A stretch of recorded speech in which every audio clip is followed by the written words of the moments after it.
politiques socio-économiques a dicté la priorisation de certaines activités. L'élaboration d'un plan de contingence s'est imposée.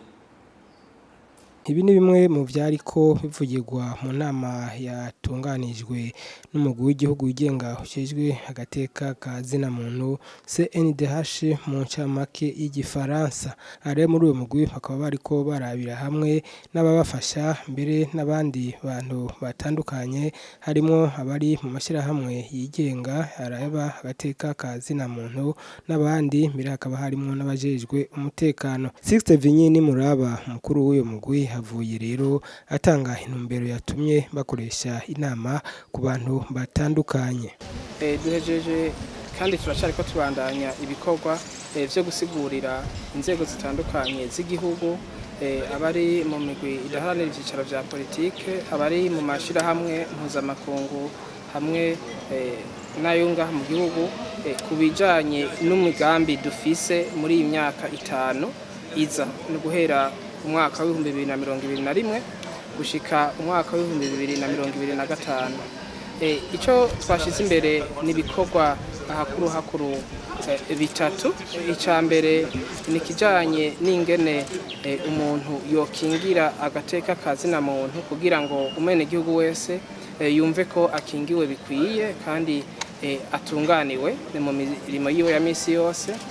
Ica kabiri ni kuraba ingene twoza turigisha ibijanye n'agateka ka zina muntu n'ingene kubahirizwa kugira ngo abantu batandukanye babimenye. Ivyo bikaba birimo na bimwe vyo kuza turafasha guhindura amategeko hamwe no gusigura amategeko atandukanye kingira agateka ka zina muntu. Hanyuma ica gatatu ni bijanye no gufasha kugira ngo umugwi w'igihugu wigenga ujejwe agateka ka zina muntu utsimbatare mu mirimo yawo ya misi yose. Aho novuga ibijanye n'ibiko gukora, nkavuga ibijanye n'abakozi bawukoreramwo hamwe n'abakomiseri kugira ngo bashobore kubona ko bafise inguvu hamwe n'uburyo bukwiye kugira ngo bashobore kurangura umurimo yabo neza. Kugumirwa n'ibintu bishika imisi yose mu buzima bwa muntu. Ni kuvuga ko uravye mu byo twerekanye hajya twerekanye ko hariho uburyo bwagiye burabura, buba ivy'amahera canke uburyo bwo kwiyunguruza canke igitigiri c'abakozi dukoresha. Nico gituma ubunye mu byo twatanze hajya twahisemo ko dushikira abasanzwe bakorana n'uyu mugwi duhereye kuri leta, amashirahamwe yigenga n'amashirahamwe mpuzamakungu kugira ngo batahure imigambi turiko turarangura, babone n'ibikenewe kugira ngo umwe wese ahitemo aho ashobora gushigikira.